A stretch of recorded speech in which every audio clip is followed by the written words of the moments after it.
बिस्मिल्लाहिर्रहमानिर्रहीम। अस्सलामुअलैकुम। Easy learner once again खुश आमदीद। आज का लेक्चर बहुत इंटरेस्टिंग लेक्चर है क्योंकि इसमें हम कंप्लीट एक्सरसाइज को सॉल्व करेंगे। एक्सरसाइज कोई ज़्यादा बड़ी नहीं है, इसलिए मैंने यही डिसाइड किया है कि हम इसको इस लेक्चर में वाइंड अप कर लेंगे इंशाल्लाह। सबसे पहले तो हम क्वेश्चन फर्स्ट को देखते हैं। फर्स्ट क्वेश्चन में वो ये कह रहा है कि show that the line segment joining the midpoints of the opposite sides of the parallelogram divides it into two equal parallelograms.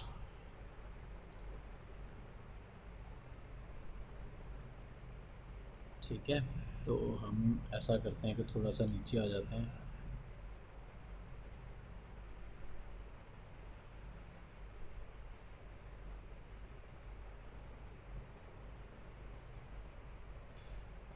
कौन सी है ये? 16.1। ठीक है, एक्सरसाइज है 16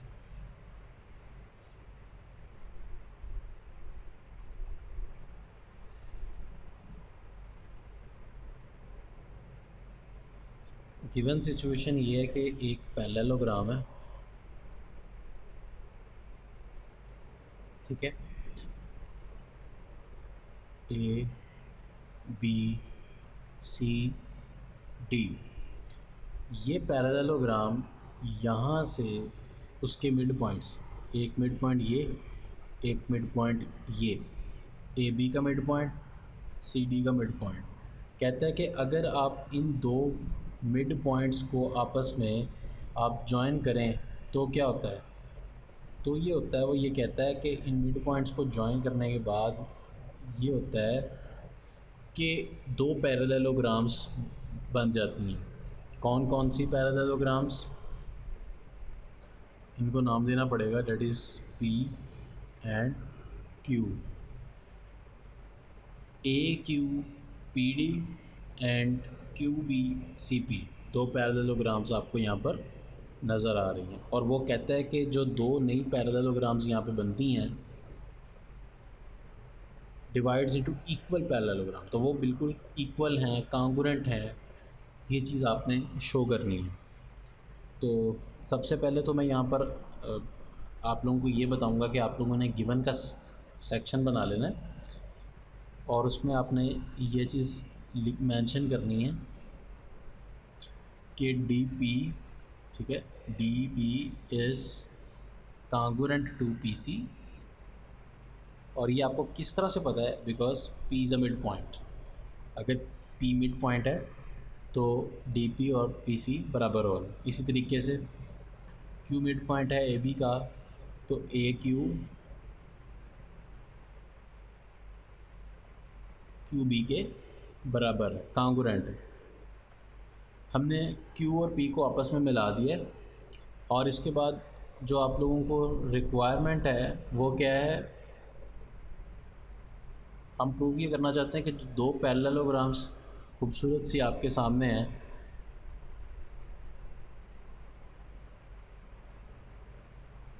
ए क्यू पी डी, और आपके सामने ये जो ऊपर वाली साइड पे क्यू बी सी पी, ये दोनों पैरेललोग्राम्स कांगुरेंट है। ठीक है, ये रिलेशन आपने प्रूव करना है। आई एम श्योर कि मुझे ये शेड करने की ज़रूरत नहीं है, आप लोग अंडरस्टैंड कर रहे हैं। इसके लिए हम थोड़ा सा कंस्ट्रक्शन ज़रूर करना चाहेंगे और कंस्ट्रक्शन आपके सामने मैं रख रहा हूँ। आप सिंपल ये काम करते हैं कि आपने ये जो पॉइंट सी और क्यू को आपस में मिला देना। ठीक है, क्या किया आपने? क्यू को सी से मिला दिया एंड दिस इज़ कंस्ट्रक्शन। उसके बाद आपने स्टेटमेंट्स और रीजंस की तरफ जाना है। ठीक है, मैं यहाँ पर लिख रहा हूँ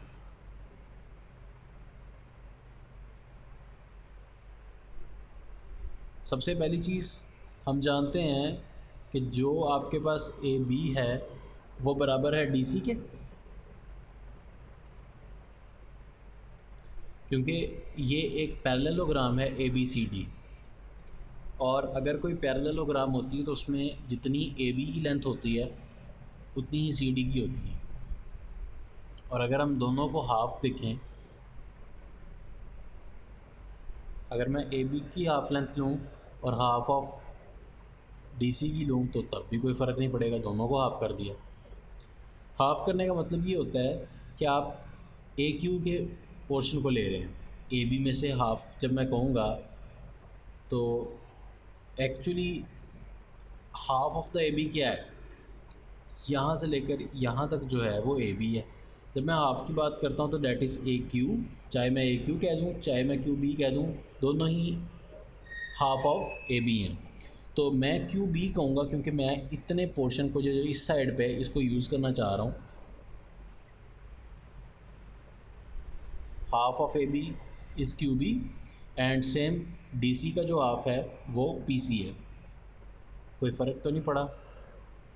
इस हिसाब से ये चीज़ प्रूव हो गई कि QB और PC जो है वो आपस में बराबर है। अब हम यहाँ पर एक छोटा सा रिलेशनशिप प्रूव करेंगे कि आप देख रहे हैं कि यहाँ पर एक QBC ट्रायंगल बन रही है, या इसको कह लें कि दूसरी साइड पे जो एक QBC बन रही है और दूसरी साइड पे क्या बन रही है, PQC या QPC कह लें, जो भी आप इसको कहें। मैं यहाँ पर ट्रायंगल्स का कंपैरिजन करने लगा हूँ। PQC 1-to-1 कंपैरिजन किसके साथ, ट्रायंगल। इस साइड पे मेरे पास दो ट्रायंगल बन रही हैं, एक ये नीचे और एक ये ऊपर। सबसे पहले तो ये जो QC है वो QC के साथ कॉन्ग्रुएंट है। रीज़न क्या है, कॉमन। ये जो लाइन है ये दोनों में आ रही है, नीचे वाले में भी और ऊपर वाले में। अच्छा, इनको एंगल्स भी तो यहाँ पर नाम देने हैं। This is angle 1 and this is angle 2। Sorry, angle 1 और एंगल 2 इस तरह नहीं नाम देते होते। अगर ये एंगल 1 है तो यहाँ वाला एंगल 2 दें, और अगर ये एंगल 3 है तो यहाँ वाले को आप एंगल 4 कहें। अपोजिट नाम देते होते हैं। अच्छा, जैसे हमने कहा कि QC कॉमन है, इसी तरीके से अगर आप QB को देखें तो वो PC के साथ कॉन्ग्रुएंट है, और इसकी जो रीज़न है वो ऑलरेडी प्रूव्ड, इसके आगे आप लिख देंगे ऑलरेडी प्रूव्ड, पीछे प्रूव हो चुका है। आप देख सकते हैं QB और PC क्या हैं, बराबर हैं। और एंगल 3 और एंगल कौन सा बराबर है, 4। ये मैंने कैसे कह दिया कि एंगल 3 और एंगल 4 बराबर है। इसकी रीज़न ये है कि देखें, आपके पास ये जो लाइन सेगमेंट है नीचे AB, देख रहे हैं ना AB, ये AB के साथ एक एंगल बना रहा है, और ये आगे आपके पास जब जाते हैं तो ये AB और ये जो ऊपर वाली लाइन है दोनों पैरेलल है, तो इसके साथ जो एंगल यहाँ पे बन रहा है वही एंगल इसके साथ बन रहा है। ये ऐसे है कि जैसे आपने पढ़ रखा है कि आपके पास कोई 2 लाइंस या 3 लाइंस आपके पास जब पैरेलल होती हैं तो उनके ऊपर एक स्ट्रेट लाइन यूँ फॉल कर रही हो, तो जो एंगल यहाँ पे बन रहा है, यहाँ पे बन रहा है और वही यहाँ पे बन रहा है। इसी तरीके से जो एंगल इसके इस साइड पे बन रहा है वो और ये एंगल अपोजिट एंगल्स बराबर होते हैं। ठीक है, इसको आप कहेंगे वर्टिकल अपोजिट एंगल। इसकी रीज़न इस हिसाब से जब ये चीज़ प्रूव हो जाती है तो हम कह सकते हैं कि ट्रायंगल QPC कॉन्ग्रुएंट है QBC के। इसका मतलब ये दोनों ट्रायंगल्स कॉन्ग्रुएंट प्रूव हो चुकी हैं। जब ये दोनों ट्रायंगल्स कॉन्ग्रुएंट प्रूव हुई हैं तो इसकी रीज़न क्या है, angle side angle side is congruent to side angle side. जब ये दोनों ट्रायंगल्स प्रूव होती हैं तो आप ये कह सकते हैं कि PQ, ये जो PQ है और ये जो BC है, ठीक है, ये दोनों बराबर हैं, यानी कि ये चीज़ और ये चीज़ तो बराबर है ही है। लेकिन अब हमने ये प्रूव किया कि ये वाली जो साइड है इस ट्रायंगल की, ये वाली side, it is equals to this side of the upper triangle. ठीक है, ये परपेंडिकुलर ऊपर वाले ट्रायंगल का कौन सा परपेंडिकुलर है, ये। नीचे वाले ट्रायंगल्स का परपेंडिकुलर कौन सा है, ये। इस हिसाब से हम ये कह सकते हैं कि hence PQ is congruent to CB। बात समझ रहे हैं, PQ और CB, क्योंकि दोनों triangles vertical corresponding sides of the congruent triangles. इसी तरीके से AD और CB भी बराबर हो गए। ये तो हम पहले से जानते हैं, बट क्या लिखेंगे, बट हम जानते हैं ये चीज़ अभी हमने प्रूव की but we already know that कि गिवन कंडीशन के मुताबिक आपका ए डी और बी सी बराबर है या नहीं। A D is congruent to C B, C B के कांगुरेंट तो ए डी लिखना था, सॉरी ए डी है, ठीक है, ए डी है ये, क्योंकि ये पैरेललोग्राम है ना, तो पैरेललोग्राम में ये जो नीचे ए बी है वो डी सी के होता है और जो ए डी है वो बी सी के बराबर होता है। अच्छा, अब आप देख रहे हैं कि C B is equals to this and C B is also equal to this, का मतलब पी क्यू और ए बी आपस में भी क्या होंगे, कांगुरेंट है, और ये तीनों साइड की आपस में कांगुरेंट लिख सकता हूँ ना, सी बी इसके भी बराबर है, सी बी इसके भी बराबर है, इसका मतलब कि आपस में भी बराबर है और उसके भी बराबर है। इस हिसाब से मैं भी ये अभी ये एंगल 1 और एंगल 2 भी बराबर है ना, क्योंकि ट्रायंगल्स के करस्पॉन्डिंग एंगल्स हैं। मैं रीज़न साथ साथ बोलता जा रहा हूँ, लिख नहीं रहा। करस्पॉन्डिंग एंगल्स जो हैं वो ऑफ कांगुरेंट ट्रायंगल्स हैं। अच्छा, अगर मैं आप लोगों को यहाँ पे एक छोटी सी बात बताऊँ कि एंगल अगर मैं 1 और एंगल 3 को ऐड कर लूँ, ये एंगल 1 और एंगल 3 को ऐड करने के बाद ये कांगुरेंट हैं एंगल 2 प्लस एंगल 4, ठीक है। यानी कि ये जो ओवरऑल आपके पास एंगल है और ये जो आपके पास ओवरऑल एंगल है, ये दोनों आपके पास जो एंगल्स हैं ये बेसिकली क्या है, ये आपके पास क्या चीज़ है, ये आपके पास एंगल क्या बन रहा है ना, एंगल 1 और एंगल 3 को ऐड करेंगे तो क्या एंगल बन रहा है, इस एंगल का नाम क्या है, एंगल पी क्यू बी। इस एंगल का नाम है P Q B, is overall congruent to P C B, ठीक है, measure angle P C B, ठीक हो गया। अच्छा, अब आप ये चीज़ नोट करें कि ये वाला एंगल और ये वाला एंगल हमने बराबर करार दे दिया। जब मैं बराबर कह रहा हूँ, ये एंगल और ये एंगल तो पहले बराबर थे ना, ये एंगल अच्छा सॉरी ये एंगल कह रहा हूँ, ये एंगल और ये एंगल बराबर थे, क्योंकि हम जानते हैं कि अगर आपके पास कोई एक पैरेललोग्राम हो, if we have a parallelogram, हमारे पास एक पैरेललोग्राम है, तो ये एंगल और ये एंगल बराबर होता है। तो इस हिसाब से एंगल 1 और एंगल सी जो है, angle A is congruent to angle, किसके एंगल के बराबर है, पी सी बी के। बट गिवन कंडीशन के मुताबिक हाँ भी हमने ये प्रूव किया कि पी सी बी बराबर है इसके, गिवन में ये पी सी बी बराबर था ए के, इसका मतलब पी सी बी इसके भी बराबर है, इसके भी बराबर है, इसका मतलब ये दोनों आपस में भी क्या हुए, बराबर है। इस हिसाब से हम कह सकते हैं कि angle A is also equals to angle P Q B, ठीक है। अब हमने जो चीज़ें प्रूव कर दी उन सब चीज़ों को फाइनल देखते हैं कि क्या प्रूव हुआ है। अगर आप उन सब चीज़ों को फाइनल देखें तो आप यहाँ पर एक चीज़ का नोट कर सकते हैं कि आपके पास जो पैरेललोग्राम बनी थी Q B C P, Q B C P is congruent to A Q P D के। रीज़न क्या है मैं भी लिखूँगा नीचे। देखें, पहली चीज़ तो ये कि ए क्यू और क्यू बी बराबर है,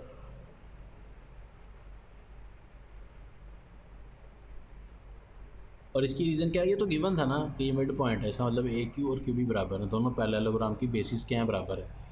इसी तरीके से आप देख सकते हैं कि ए डी जो है ये वाली side of this parallelogram and Q P बराबर, अभी हमने थोड़ी देर पहले ये शो किया है कि आपका जो ए डी है इट इज़ इक्वल्स टू, इस पॉइंट में देख रहे हैं कि A D is equals to Q P या पी क्यू,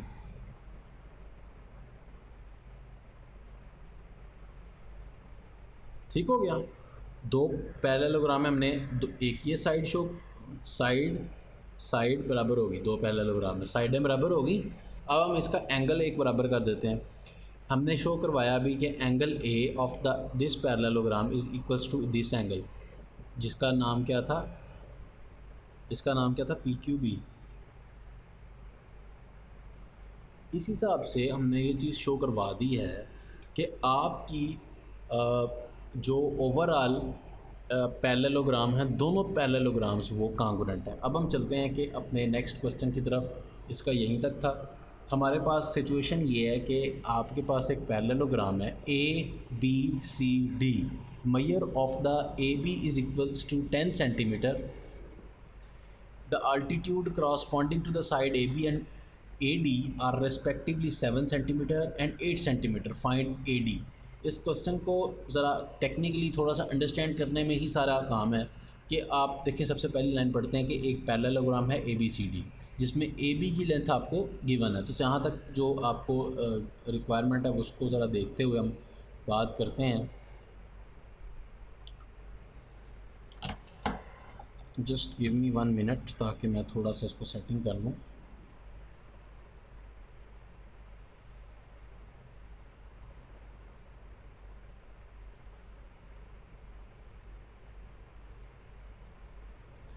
आप यूँ समझ लें कि आपके पास ABC और ये D एक पैरेललोग्राम है, और अगर ये एक पैरेललोग्राम है देन आपके पास ये जो पॉइंट D है उसने आपको AB की लेंथ दी है। एक चीज़ ध्यान में रखिएगा कि जो AB की लेंथ है ना, क्योंकि ये पैरेललोग्राम है तो वही CD की लेंथ है, जो AB की लेंथ है वही CD की लेंथ है, और जो AD की लेंथ है वही BC की लेंथ होनी चाहिए। और ये उसने आपको दे रखी है 10 सेंटीमीटर। अभी तक हमने क्वेश्चन में यहाँ तक पढ़ा, in a parallelogram ABCD measure of AB is equals to 10 centimetre. The altitudes, इसका मतलब आपको पता होना चाहिए कि किसी भी पैरेललोग्राम में दो अल्टीट्यूड्स हो सकते हैं। एक अल्टीट्यूड तो ये होता है कि आप सीधा सीधा यहाँ पर नीचे हैं, इस पर 90 का एंगल बनाएं, ये अल्टीट्यूड हो गया वर्टिकल। एक हॉरिजॉन्टल साइड पे भी तो अल्टीट्यूड बनता है, और वो अल्टीट्यूड इस तरह होना चाहिए कि यहाँ पर 90 का एंगल बने। तो जब आपने 90 का एंगल बनाना तो वो यूँ टेढ़ा जाएगा, ऐसे 90 का बनाना है ना, ये सीधी थोड़ी लाइन है। 90 का तो तब बनेगा सीधा जब इस तरह की स्ट्रेट लाइन हो। जब लाइन थोड़ी सी टिल्टेड है तो ये लाइन भी तो थोड़ी नीचे चली जाएगी ना। एक तो आपने ये अल्टीट्यूड ले लिया, यहाँ पे मैं साइड पे करके बना रहा हूँ, एक आपका अल्टीट्यूड ये हो गया। अगर आप यहीं पे बनाना चाह रहे हैं तो भी बना सकते हैं, कोई मसला नहीं है, जहाँ मर्ज़ी बना लें, बराबर होता है ना, ये पैरेलल हैं दोनों। और दूसरी साइड पे आप जब अल्टीट्यूड लेंगे तो वो थोड़ा तिरछा बनेगा, क्योंकि 90 का एंगल इसका थोड़ा सा टेढ़ा है। अच्छा, इन अल्टीट्यूड्स के ऑफ कोर्स हम लोगों को नाम बताने पड़ेंगे कि इनके क्या नाम है। इसका नाम अब मैं रख रहा हूँ कि, अच्छा अगर आपके लिए आसानी हो जाती है हम इस पॉइंट से ले लेते हैं, गलत कर रहे हैं थोड़ा सा काम, यहाँ से ले लेते हैं ना, फिर नाम रखने में आसानी हो जाएगी। ये आपका D पॉइंट वही आ गया, DP बन गया सीधा ही, और ये आपका B पॉइंट तो वही आ गया, और ये आपका हो गया BQ। आसान नहीं हो गया, यहाँ पे नया नाम रखने की ज़रूरत नहीं पड़ी। वैसे आप यहाँ पे भी ले सकते हैं, लेकिन थोड़ा सा आसान हो गया। मैं असल में क्वेश्चन की कंडीशन को समझ रहा हूँ ना। देखें, क्वेश्चन में उसने आपको ये कहा है कि the altitude corresponding to side AB and AD are respectively 7 and 8 centimetre. पहले किसका नाम लिया? AB का, और वो कितना है? 7 सेंटीमीटर। तो AB को जो अल्टीट्यूड मिल रहा है वो है QP, तो QP कितना हो गया? 7 सेंटीमीटर। और जो BQ है वो कितना हो गया? 8 सेंटीमीटर। अब वो आपसे चाहता क्या है? फाइंड AD, A से D, ये आपने लेंथ बतानी है AD की, कि यहाँ से लेकर ये जो लेंथ है ये कितनी है। बहुत आसान सवाल है, कुछ भी मुश्किल नहीं है। मैं सबसे पहले आप लोगों को ये बताता हूँ कि इसको आपने करना क्या है।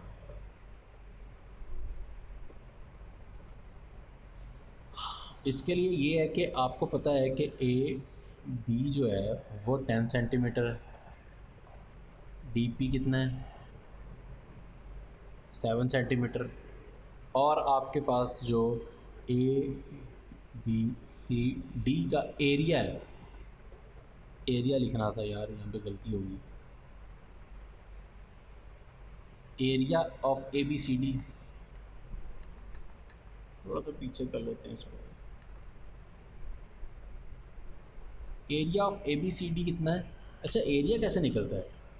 किसी भी साइड पैरेललोग्राम का एरिया निकालने के लिए आपको बेस चाहिए होती है और उसका अल्टीट्यूड चाहिए होता है जो उसके ऊपर, यानी कि हाइट। तो बेस यहाँ पर क्या है वो भी आपने देख ली, बेस यहाँ पे है AB, और अल्टीट्यूड का यहाँ पे DP। और AB कितनी है मेरे पास? That is very 10, that is very easy to see 10। DP कितना है? 7।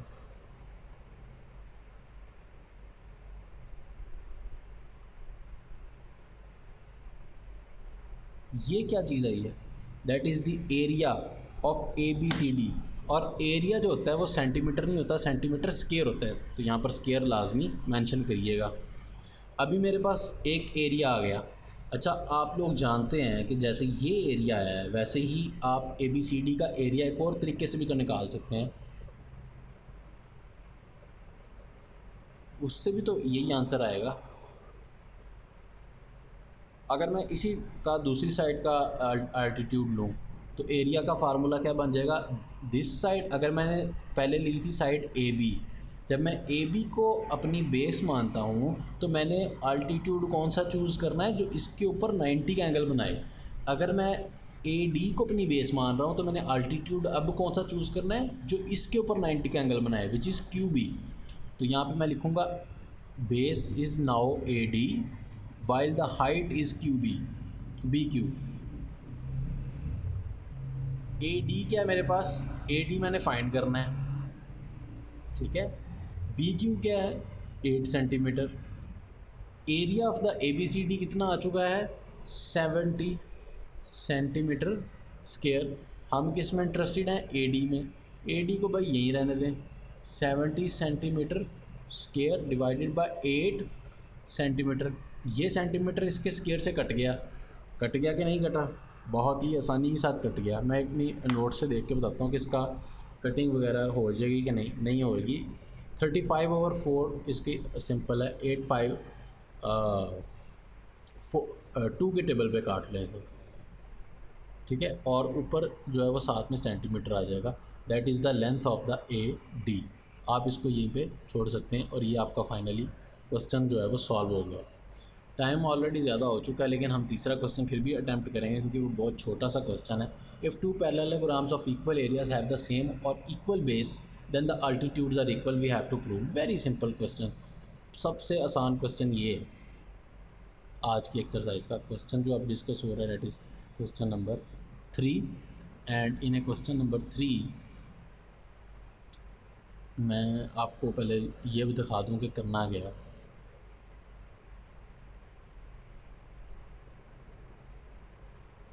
करना सिंपल सा ये है कि ये आपके पास जो है ना वो 2 पैरेललोग्राम्स हैं, let's say A B C, और ये आपके पास D आ गया, और यहाँ पे आपके पास P Q और R S आ गया। यहाँ पर जब आप देखते हैं तो इसका अल्टीट्यूड क्या है, ये यहाँ पर जब आप देखते हैं तो इसका अल्टीट्यूड क्या है, ये। इन दोनों अल्टीट्यूड्स का हम लोग नाम रख देते हैं DM एंड SN, ठीक है। अब हम चाहते क्या हैं, हम इंटरेस्टेड ये हैं कि वो कह रहा है कि आपको इसका एरिया और इसका एरिया बराबर है और इनकी जो बेस है वो कॉमन है या फिर इक्वल, या तो कह रहा है इनकी बेस। अच्छा, आपने शो करना है कि ये एरिया बराबर है, ये रिक्वायर्ड है।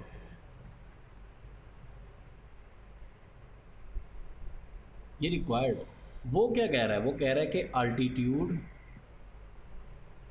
इक्वल है, दोनों के अल्टीट्यूड बराबर है प्लस बेस इक्वल है, ठीक है। इन दोनों की बेस मतलब AB और PQ बराबर है और अल्टीट्यूड का मतलब DM और SN बराबर है। मैं भी लिखता भी हूँ तो डोंट वरी। यहाँ पे जो एक पैरेललोग्राम है इस ABCD, एरिया ऑफ ABCD किस तरह से निकल सकता है, it is equals to base AB और जो इसका अल्टीट्यूड है वो क्या है, DM। This is the formula of the area ABCD। Now we are comparing it with the area of other parallelogram PQRS। इसका जो बेस है डेट इज़ PQ मल्टीप्लाइड हो रहा है अल्टीट्यूड से विच इज़ SN। अच्छा, अगर आप यहाँ पर देखते हैं तो यहाँ पर हम एक काम कर सकते हैं, हमने उसने ये कहा है कि इस चीज़ को आप शो करें कि area of ABCD is equals to PQRS, ठीक है। ABCD का एरिया की वैल्यू लगवाएं, AB मल्टीप्लाइड बाय DM, इस तरफ इसकी लगवाएं PQ इंटू SN। स्टार्टिंग में मैंने आपको एक बात कही थी कि अल्टीट्यूड जो हैं वो बराबर हैं, ठीक है। चाहे तो आप अल्टीट्यूड को यहाँ पे यूज़ कर लें, बराबर है, और चाहें तो आप बेस को यूज़ कर सकते हैं, जैसे मैं अभी करने लगा हूँ। लेट्स से कि मैं किसको कर लूँ, बेस को कर, अल्टीट्यूड को कर लेते हैं। चलें, पहले अल्टीट्यूड लिखा हुआ फिर बेस को भी कर लेंगे। हाँ, अल्टीट्यूड इक्वल होने का मतलब ये है कि जो DM है it is equals to SN, और बेस इक्वल होने का मतलब ये है कि आपका AB बराबर है PQ के। ऐसा ही है ना। हम जानते हैं कि आपके पास जो DM और SN बराबर है, तो आप DM और SN चूँकि बराबर है तो जिसकी मर्ज़ी जगह पे एक वैल्यू लिख दें दोनों में। लेट्स से कि DM इधर लिखा रहने देते हैं, और यहाँ पर SN जो लिखा है हम कह रहे हैं कि SN is equals to DM। तो अब आप देख सकते हैं ये चीज़ और ये चीज़ बराबर है, AB और ये चीज़ बराबर लग रही है कि नहीं लग रही? नहीं लग रही ना, अभी लगेगी थोड़ी देर में। उसके बाद दूसरी तरफ देखते हैं कि आपको मैंने एक और चीज़ भी कही है कि AB और PQ भी बराबर है, ठीक है। AB और PQ भी क्या है, बराबर है। और अगर आपके पास AB और PQ बराबर हैं, ठीक है,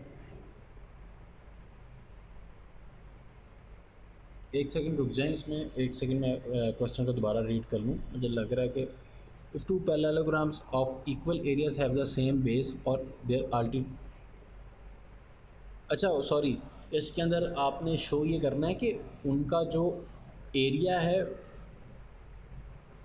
equal area have the same और इक्वल बेस। अल्टीट्यूड उसने आपको नहीं गिवन किया।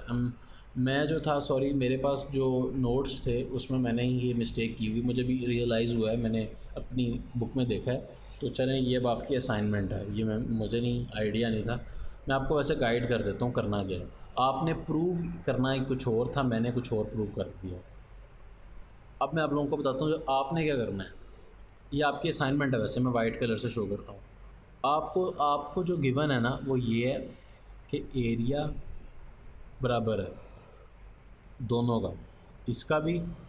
सबसे पहले आपने लिखना है इसी तरह ही एरिया ऑफ दिस और is equal to area of this. आप इज़ इक्वल टू का साइन यूज़ कर लेंगे सबसे पहली लाइन में ही, क्योंकि ये उसने गिवन किया हुआ है। एरिया ऑफ ABCD पहली लाइन मैंने लिख भी दी है, PQRS। दूसरी लाइन आप लोगों ने ये नहीं लिखनी, क्योंकि ये मैं और तरतीब कर लिया ना मेरे पास, तो मैं समझ रहा था कि और रिक्वायरमेंट आपको गिवन और चीज़ें दी हुई हैं। फिर आप ये कहेंगे कि ABCD का जो एरिया है, बल्कि ये वाली लाइन भी आपकी भी सेम है, ये भी ठीक है, ये लाइन ठीक है, ये नीचे वाली नहीं ठीक, ऊपर वाली इसको मैं लूँगा, ये ठीक है, यहाँ से नहीं आपने यूज़ करना, यहाँ ये ठीक है।